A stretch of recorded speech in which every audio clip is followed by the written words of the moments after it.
Hello दोस्तों, हमारे channel वादा हिंदी कहानियाँ में आपका स्वागत है। एक बंधन ऐसा भी है कि भाग 12 में हमने देखा कि रवि के गुस्सा करने पर कोई भी दोबारा उसकी दूसरी शादी की बात उससे नहीं करता और इस तरह रवि अपनी निशा की यादों के साथ ही अपनी बाकी की जिंदगी गुजारता है। चलिए इस कहानी में हम आगे चलते हैं। निशा को गुजरे अब 4 साल हो चुके हैं। रवि ने खुद को अपने काम में इतना बिजी कर लिया है कि उसे खुद के लिए तो वक्त ही नहीं मिलता जिससे कि वो खुद के बारे में कुछ सोच सके। अगर कभी थोड़ा वक्त मिलता भी तो वह उसे अपने परिवार और दोस्तों के साथ बिताता और इसी तरह हर रोज सुबह और हर रोज उसकी शाम होती है। ऐसे ही धीरे धीरे वक्त गुजरता चला जाता है। रवि अपने सभी फर्ज बखूबी निभाता है। वह सबके बारे में सोचता है सिवाय अपने। इस तरह सभी अपने काम और अपने परिवार में व्यस्त हो गए, पर रवि आज भी अकेला है। सभी हमेशा यही कोशिश करते हैं कि रवि कभी भी खुद को अकेला महसूस ना करे, उसे निशा की कमी ना खले। पर निशा की कमी को तो कोई भी पूरी नहीं कर सकता। सबके बीच होते हुए भी वो खुद को अकेला महसूस करता है। रिया भी अब अपने आगे की पढ़ाई के लिए बाहर चली गई है। सभी अपनी अपनी लाइफ में व्यस्त हैं। तभी एक दिन रवि के दोस्त विक्की का प्रमोशन होता है और वह इस खुशी में एक पार्टी रखता है। यह पार्टी बहुत ही ग्रैंड पार्टी होती है। काफ़ी लोग आते हैं इस पार्टी में। इस पार्टी में अंदर एंट्री के लिए पास दिखाना होता है। हर पास पर 2 लोग होते हैं। तभी वहाँ एक लड़की आती है। उसके पास अंदर जाने के लिए कोई पास नहीं होता। वह अकेली होती है। बिना पास के उसे अंदर जाने नहीं दिया जाता, पर वो इस पार्टी में हर हाल में अंदर जाना चाहती है। तभी कुछ देर बाद ही वहाँ रवि आता है। वो गार्ड को अपना पास दिखाता है। तभी अचानक से उस लड़की की नज़र रवि पर पड़ती है। वह रवि को पास के साथ अकेला अंदर जाते देखती है तो वह रवि का हाथ पकड़कर रवि के साथ उसकी पास पर अंदर चली जाती है। रवि कुछ समझ नहीं पाता, बस उसे देखता रहता है। इस तरह वो दोनों अंदर चले जाते हैं। अंदर जाने के बाद रवि अपना हाथ उसके हाथ से छुड़ा लेता है। तभी वो लड़की रवि को सॉरी कहती है और बताती है कि मेरे पास कोई पास नहीं था और ये लोग मुझे अंदर आने नहीं दे रहे थे, पर मुझे इस पार्टी में आना था। यहाँ मेरा दोस्त है। जब मैंने आपको अकेला देखा तो मुझे अच्छा मौका मिल गया इस पार्टी में अंदर आने के लिए, इसलिए सॉरी। पर जब तक वह लड़की रवि को थैंक यू कहती, रवि वहाँ से चला जाता है और इस तरह वो लड़की अंदर चली जाती है। वो लड़की विक्की की दोस्त रहती है। वह दुबई से आई रहती है। जब काफ़ी सालों पहले विक्की दुबई में रहता था तब वह विक्की की काफ़ी अच्छी दोस्त थी। विक्की को उसके आने का पता नहीं था। वह विक्की को सरप्राइज देना चाहती थी। जब विक्की उसे पार्टी में देखता है तो वह हैरान रह जाता है। वो काफ़ी सरप्राइज होता है और बहुत खुश भी। इस लड़की का नाम सुहाना है। ये दोनों ही एक दूसरे को देखकर बहुत खुश होते हैं। विक्की सुहाना को अपने सभी दोस्तों से मिलवाता है। जब वो उसे रवि से मिलवाता है तो सुहाना कहती है, मैं इन्हें जानती हूँ। ये सुनकर सभी चौंक जाते हैं। तभी वह हंसते हुए बताती है कि वो रवि से अभी बाहर मिली थी और रवि ने उसकी बहुत बड़ी मदद की। सुहाना रवि को इसके लिए थैंक यू कहती है। सुहाना बहुत ही खुशमिजाज लड़की है। वह खुद भी हंसती है और दूसरों को भी हंसाती है, पर थोड़ा ज़्यादा बोलती है, पर दिल की बहुत अच्छी है, पर साथ ही साथ ज़िद्दी भी है। एक बार जो ठान लेती है तो वो करके रहती है। सुहाना के आने से विक्की बहुत खुश रहता है। उसके आने से पार्टी में रंग भर जाता है। वो सभी को बहुत एंटरटेन करती है। पार्टी काफ़ी अच्छी रहती है। सभी बहुत एंजॉय करते हैं। इस पार्टी में एक डांस रहता है जिसमें सभी अपने अपने पार्टनर के साथ डांस करते हैं, पर रवि और सुहाना का तो कोई पार्टनर नहीं होता।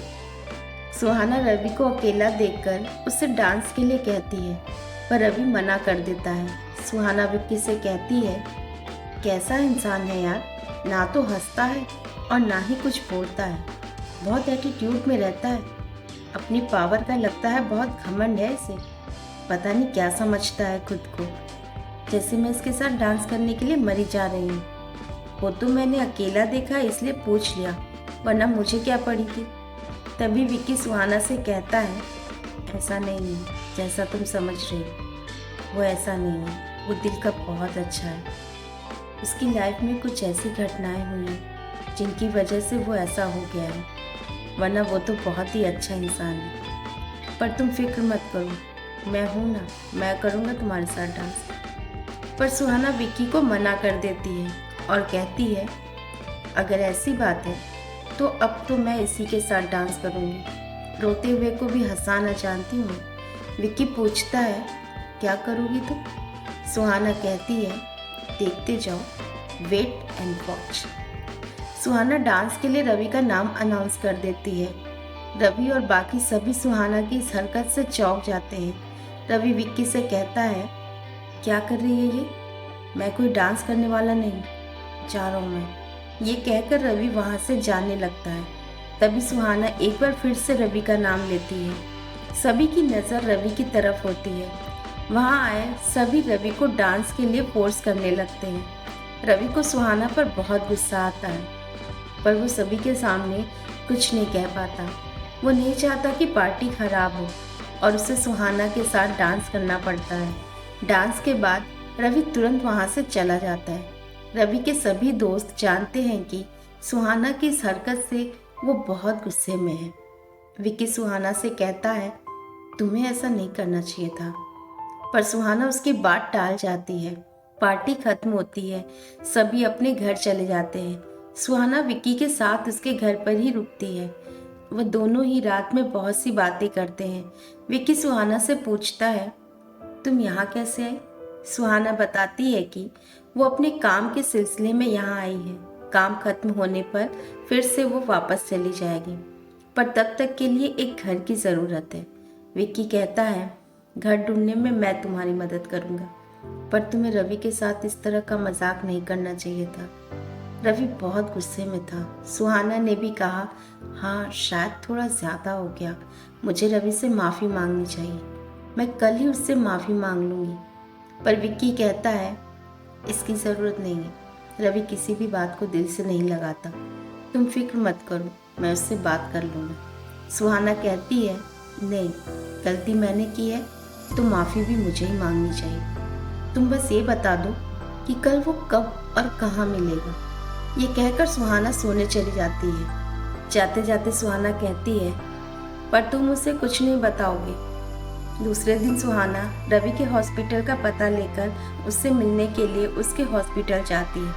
वो रवि से मिलकर उसे सॉरी कहती है, मेरी कल की हरकत के लिए मुझे माफ़ कर दो, कल मैंने शायद कुछ ज़्यादा कर दिया, सॉरी।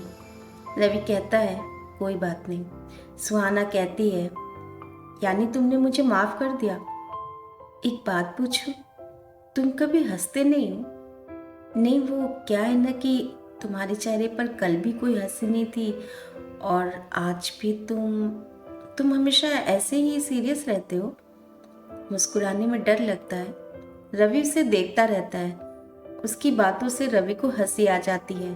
सुहाना कहती है, देखो तुम्हारे चेहरे पर मुस्कुराहट कितनी अच्छी लग रही है, मुस्कुराया करो, मुस्कुराने के पैसे नहीं लगते। रवि उससे कॉफ़ी पूछता है। दोनों साथ कॉफ़ी पीते हैं। फिर सुहाना वहाँ से चली जाती है। एक दिन विक्की सुहाना को रवि के घर ले जाता है, सभी घर वालों से मिलाने के लिए। सुहाना को रवि के घर वालों से मिलकर बहुत अच्छा लगता है। रवि के घर वालों को भी सुहाना से मिलकर बहुत अच्छा लगता है। भाभी सुहाना को फिर आने के लिए कहती है। एक बार रवि के घर पर कोई पूजा रहती है। भाभी सभी के साथ सुहाना को भी बुलाती है। वहाँ सभी होते हैं पर रवि नहीं होता। निशा के चले जाने के बाद से रवि आज तक किसी भी पूजा में शामिल नहीं हुआ। यहाँ तक कि वो अपने घर के मंदिर में भी नहीं जाता। उसका जैसे भगवान पर से भरोसा ही उठ गया। सुहाना सभी को जब देखती है केवल रवि ही नहीं होता तो वह रवि के बारे में सबसे पूछती है। सभी ये कहकर बात को टाल देते हैं कि उसका कोई ज़रूरी काम आने के कारण वो आ नहीं पाया है। रवि जब रात में घर आता है और सभी को वहाँ देख सबसे पूछता है, आज कुछ है क्या? तभी सुहाना कहती है, जी हाँ, आज घर पर पूजा थी और सभी थे सिवाय तुम्हारे। रवि सुहाना को देखकर कहता है, आप भी यहाँ हैं। सुहाना कहती है, भाभी ने इतने प्यार से बुलाया था तो आना ही था। फिर सुहाना रवि को प्रसाद देती है, पर रवि प्रसाद नहीं लेता, उसे माथे लगाकर प्रसाद को वापस ले जाने के लिए कहता है। रवि कभी भी प्रसाद नहीं खाता, पर उसका अनादर भी नहीं करता। सुहाना रवि से कहती है, प्रसाद खाने के लिए होता है, देखने के लिए नहीं। तभी भाभी सुहाना से कहती है, सुहाना वो अभी अभी आया है ना, वो फ्रेश हो जाएगा तो बाद में मैं उसे दे दूंगी, अभी तू रख दे।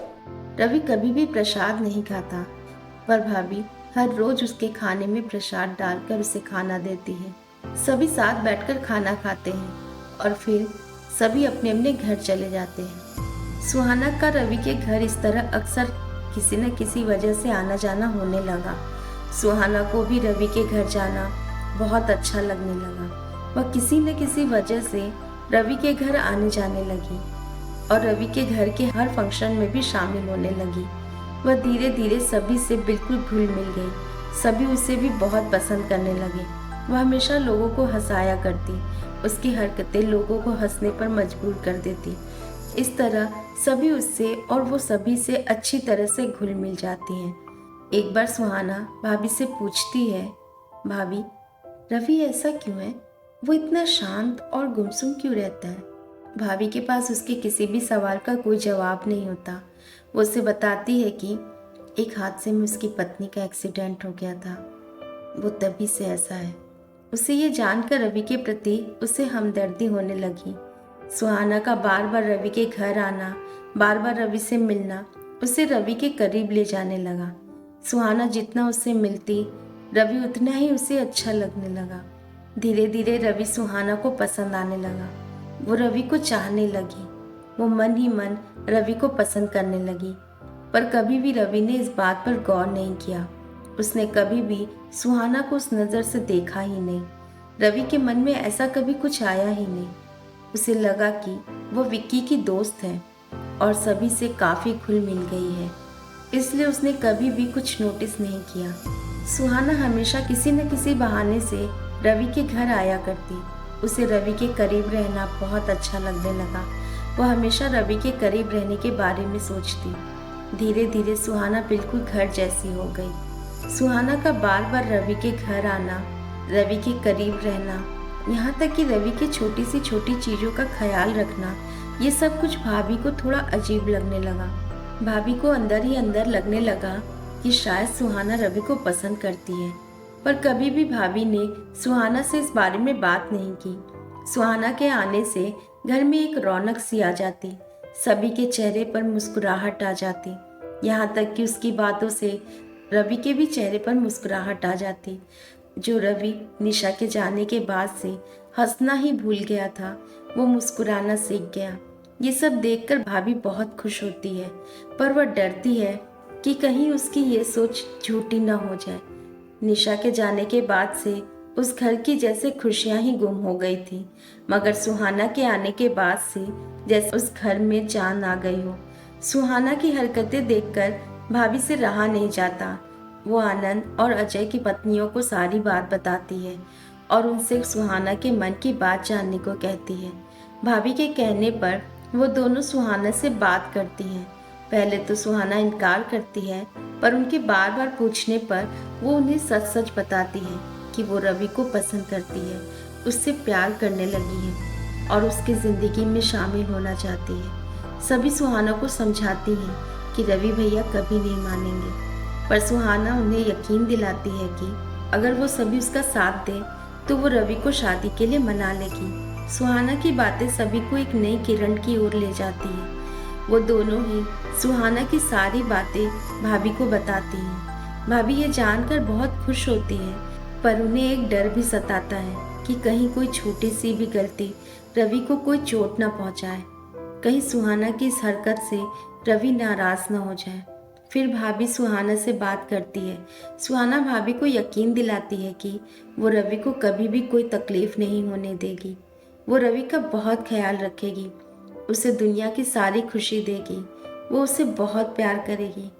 सुहाना की बातों से भाभी के मन में एक नई उम्मीद जगती है। उन्हें लगता है कि शायद सुहाना का यहाँ आना कुदरत का कोई इशारा है। शायद रवि की जिंदगी में फिर से खुशियाँ भर जाए। हो सकता है सुहाना का प्यार रवि के फैसले को बदल दे। सुहाना का रवि के प्रति प्यार देखकर भाभी सुहाना का साथ देने को तैयार हो जाती है। ये बात जब रवि के दोस्तों को पता चलती है तो उसके दोस्त भी हैरान रह जाते हैं। अजय और विक्की तो ये जानकर खुश भी होते हैं, पर आनंद को एक डर सताने लगता है, क्योंकि वो रवि को बहुत ही अच्छे से जानता है। वो जानता है कि रवि कभी भी राजी नहीं होगा। जब उसे ये सब बातें पता चलेंगी तो वो बहुत नाराज होगा। आनंद अपनी पत्नी से कहता है, रवि ने सबसे साफ साफ कहा है कि कोई भी उसकी दूसरी शादी की बात नहीं करेगा। ये सही नहीं है, सुहाना को समझना होगा। रवि को जब ये सब पता चलेगा तो वो बहुत नाराज होगा, उसे बहुत तकलीफ होगी। हमें सुहाना को समझाना होगा।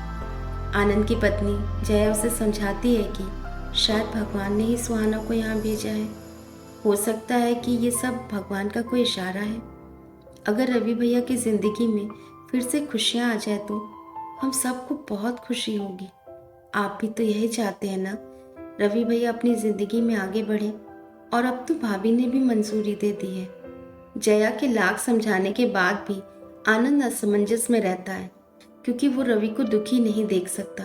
सभी आनंद को समझाते हैं। सबके समझाने पर आनंद को भी लगने लगता है कि शायद ये सब सही कह रहे हैं। सभी की बातें सुनकर आनंद भी सुहाना का साथ देने को तैयार हो जाता है, पर वो सुहाना से कहता है, मैं तुम्हारे साथ हूँ, पर याद रखना कि रवि को कोई तकलीफ मत पहुँचाना। उसे किसी भी तरीके से कोई ठेस ना पहुँचे और ना ही उसे कभी मजबूर करना। अगर रवि चाहेगा तभी, वरना भूल जाना सब कुछ, क्योंकि मैं रवि को किसी भी तकलीफ में नहीं देख सकता। उसकी आंखों में आंसू नहीं आने चाहिए। सुहाना आनंद से कहती है कि वो उसकी सभी बातों का ख्याल रखेगी, पर बस मुझे तुम सबके साथ की ज़रूरत है। भरोसा करो, रवि को कभी कोई तकलीफ नहीं पहुंचाऊंगी। सभी उसका साथ देने को तैयार हो जाते हैं। सुहाना जिस काम से आई होती है वो काम अच्छी तरह से होने के कारण वो बहुत खुश रहती है। वो सबसे अपनी खुशी बयां करती है। वो सभी के गले लगने लगती है। तभी वो अचानक रवि के भी गले लग जाती है। सभी ये देखकर हैरान रह जाते हैं और तभी रवि विक्की से कहता है, इस छिपकली से बोल दे मुझसे दूर रहा करे। रवि को कभी कभी लगने लगा था कि सुहाना कुछ अजीब बिहेव करती है। वो सुहाना से कतराने लगा था। एक दिन घर पर गुड्डी की बर्थडे पार्टी की तैयारियां चल रही होती हैं। वहाँ सुहाना भी आई होती है। तैयारियों में वो भी सबका हाथ बटाती है और तभी उसकी ड्रेस खराब हो जाती है और वह रवि के कमरे में जाकर निशा की साड़ी पहन लेती है। जब वह सबके सामने आती है तो सभी को निशा की याद आ जाती है। रवि जब सुहाना को देखता है तो उसे सुहाना में निशा दिखाई देने लगती है, पर रवि को ये बिल्कुल पसंद नहीं आता कि कोई भी उसकी निशा की चीज़ों को हाथ लगाए। वह उसे उस वक्त तो कुछ नहीं कहता, पर रवि अंदर ही अंदर बहुत गुस्सा करता है। भाभी रवि को देख समझ जाती है। पार्टी के बाद जब सुहाना रवि से कहती है, मैं कैसी लग रही हूँ साड़ी में, तो रवि सुहाना से कहता है, दोबारा मेरी चीज़ों को हाथ मत लगाना, ये मुझे पसंद नहीं। और रवि वहाँ से चला जाता है। रवि की बातों से सुहाना रोने लगती है। रवि की बातों का बुरा मत मान। निशा की चीज़ों से उसकी बहुत सी यादें जुड़ी हैं। रवि की जान बसती है इनमें। उसकी सभी चीज़ों को बहुत ही संभाल कर रखा है उसने। भाभी की बातें सुनकर सुहाना रवि को सॉरी कहती है। इसी तरह सुहाना का प्यार रवि के लिए दिन पर दिन बढ़ता ही चला जाता है। वह रवि के करीब रहने का हमेशा कोई न कोई बहाना ढूंढ ही लेती है। अब उसका रवि के बगैर एक पल भी रहना मुश्किल होता है। एक दिन भी उसे रवि को बिना देखे चैन नहीं मिलता। सुहाना की ऐसी हरकतें रवि के मन में शक पैदा करने लगती है। रवि को कुछ ठीक नहीं लगता। उसे ऐसा लगने लगता है कि सुहाना हमेशा मेरे करीब आने की कोशिश करती है। शायद वो मुझे पसंद करने लगी है। जब रवि को ऐसा आभास होने लगता है तो रवि सुहाना से दूर रहने की कोशिश करता है। वो उससे कतराने लगता है। सुहाना उसके जितना करीब जाने की कोशिश करती, रवि उससे उतना ही दूर जाता। एक दिन रवि के घर पर एक छोटी सी पूजा रहती है। उस पूजा में बस रवि के दोस्त और घर वाले ही होते हैं और सुहाना भी आई होती है। बाजार से कुछ सामान लाना होता है। भाभी रवि से कहती है, तू उसी रास्ते जा रहा है तो सुहाना को भी लेता जा, और 2-4 सामान है, जब तक तू अपना काम करेगा वो पूजा का सामान ले लेगी और फिर उससे साथ लेते हुए आ जाना। मगर रवि सुहाना के साथ बाहर जाना नहीं चाहता। वो पहले तो भाभी को मना करता है, पर भाभी के बार बार कहने पर वो सुहाना को अपने साथ बाजार लेकर जाता है। सुहाना मार्केट से सारा सामान ले लेती है, फिर रास्ते में रवि उसे ले लेता है। घर आते वक्त रवि की गाड़ी के पीछे एक गाड़ी में कुछ लड़के बैठे होते हैं। वो रवि की गाड़ी के पीछे पीछे चलते हैं। सुहाना उन लड़कों को देखकर मुस्कुरा देती है। सुहाना को देख वो लड़के रवि की गाड़ी का पीछा करने लगते हैं और गाना गाने लगते हैं। कुछ देर बाद रवि नोटिस करता है कि वो लड़के उसकी गाड़ी का पीछा कर रहे हैं। सुहाना बार बार उन्हें देखकर मुस्कुराती है। जब रवि इस बात पर नोटिस करता है कि सुहाना की वजह से ही वो लड़के उसकी गाड़ी का पीछा कर रहे हैं, तो रवि को बहुत गुस्सा आता है। वो गाड़ी को तेज स्पीड में भगाता है, जिसकी वजह से उन लड़कों की गाड़ी पीछे छूट जाती है। सुहाना रवि से बार बार गाड़ी धीमी करने को कहती है, मगर रवि उसकी एक नहीं सुनता।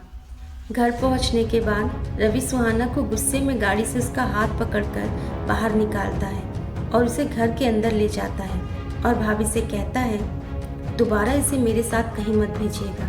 सभी उन्हें देख हैरान रह जाते हैं। रवि गुस्से में बिल्कुल लाल रहता है। भाभी रवि से पूछती है, क्या हुआ है, तू इतने गुस्से में क्यों है? रवि कहता है, इसी से पूछिए। जब भाभी सुहाना से पूछती है तो सुहाना कहती है, मुझे नहीं पता। रवि कहता है, अच्छा तुम्हें नहीं पता? मुझे पागल कुत्ते ने काटा है जो मैं इतनी स्पीड में गाड़ी भगा कर लेकर आऊँगा। क्या कर रही थी बैठकर गाड़ी में? रवि सुहाना पर चिल्लाने लगता है। वो सबको बताता है कि मेरी गाड़ी के पीछे एक गाड़ी में कुछ लड़के बैठे हुए थे, लेकिन इन मैडम से तो शांति से बैठा नहीं जा रहा था। पता नहीं क्या इशारे किए जा रहे थे। पूरे रास्ते वो हमारी गाड़ी का पीछा किए जा रहे थे। गाड़ी भगाने के अलावा और क्या करता? सुहाना रवि पर चिल्लाने लगती है, कुछ नहीं किया मैंने। वो लड़के हमारी गाड़ी के पीछे लगे थे तो मेरी क्या गलती है? मैंने उन्हें थोड़ी ना कहा था कि हमारी गाड़ी के साथ साथ चलो। रवि कहता है, ओ मैडम, ये आपका दुबई नहीं है, ये इंडिया है। वो आपके कोई रिश्तेदार नहीं थे जो आप उन्हें देखकर स्माइल दिए जा रही थी। सुहाना चिल्लाते हुए कहती है कि इतनी छोटी सी बात का इतना बड़ा बतंगड़ बनाने की ज़रूरत नहीं है। मुझे नहीं पता था कि इंडिया में मुस्कुराना भी गुनाह है। इतनी तेज स्पीड में गाड़ी भगा कर लाए हो, अगर कुछ हो जाता तो? सुना है इंडियन लड़के औरतों की इज्जत बचाने के लिए किसी की जान भी ले सकते हैं, मगर तुम तो डरपोक निकली। अभी कहता है, क्या समझ रखा है मुझे? मैं तुम्हारा बॉडीगार्ड हूँ, तुम्हारा बॉयफ्रेंड हूँ, या फिर तुम्हारा पति? क्या हूँ मैं जो मैं तुम्हारे लिए सबसे लड़ता फिरूं? पहले तो मुसीबत को खुद बुलाओ और फिर सबसे मदद की गुहार लगाओ, और अगर कोई मदद ना करे तो वो डरपोक है। अगर तुम्हें लगता है कि मैं डरपोक हूँ तो हाँ, हूँ मैं डरपोक। तुम्हें जो समझना है तुम समझो। इतना कहने के बाद रवि अपने कमरे में जाने लगता है। तभी सुहाना चिल्ला चिल्ला कर कहती है कि तुम सिर्फ डरपोक ही नहीं, कायर भी हो, बुज़दिल हो तुम। रवि सुहाना की किसी भी बात का कोई जवाब नहीं देता। वो उसकी बातों को सुनकर भी अनसुनी करता है और अपने कमरे में चला जाता है। सभी सुहाना को शांत कराते हैं। भाभी मन ही मन सोचती है कि मैंने तो इन दोनों को साथ इसलिए भेजा था कि ये दोनों एक दूसरे के करीब आ सके, एक दूसरे को समझने की कोशिश करें, मगर ये दोनों तो और एक दूसरे से लड़ रहे हैं। इन दोनों की बहस के बाद भाभी को ऐसा लगने लगता है कि सुहाना को रवि की बीती जिंदगी के बारे में बताना ज़रूरी है। दूसरे दिन जब सुहाना रवि के घर आती है तो भाभी उसे रवि की बीती जिंदगी के बारे में बताती है। उसकी ज़िंदगी में क्या कुछ गुजरा और उसने क्या कुछ झेला, वो सब कुछ जो उसकी पिछली ज़िंदगी में उस पर बीती है। पर वह एक बात सुहाना से छिपाती है, निशा की मौत। वो सुहाना को बताती है कि निशा ने अपनी ज़िंदगी से हार कर आत्महत्या कर लिया। वो नहीं चाहती थी कि सुहाना को निशा की मौत की सच्चाई का पता चले। सुहाना ने जब रवि की पिछली ज़िंदगी के बारे में सुना तो वो शौक रह गई। सुहाना की नज़र में रवि के लिए और भी ज़्यादा इज्जत और प्यार बढ़ गया। वो रवि को और भी ज़्यादा चाहने लगी। सुहाना भाभी से कहती है, मुझे रवि की पिछली ज़िंदगी से कुछ लेना देना नहीं है। मैंने तो आज के रवि से प्यार किया है और हमेशा करूँगी। सुहाना की बातों से भाभी के अंदर एक नई उम्मीद सी जग जाती है। उन्हें यकीन रहता है कि सुहाना रवि को और उसके फैसले को बदल देगी और रवि की ज़िंदगी में फिर से खुशियाँ आ जाएंगी। सुहाना जिस काम से आई थी वो काम पूरा हो जाता है, पर सुहाना यहाँ से वापस जाना नहीं चाहती। वो यहीं रहकर रवि की ज़िंदगी में शामिल होना चाहती है। सुहाना का रुकना रवि के मन में और भी शक पैदा कर देता है। दोस्तों, इसके आगे की कहानी हम इसके अगले भाग में जानेंगे और इस कहानी में आगे बने रहने के लिए हमारे चैनल को सब्सक्राइब करें और अगर ये कहानी आपको पसंद आए तो लाइक और शेयर करें। धन्यवाद।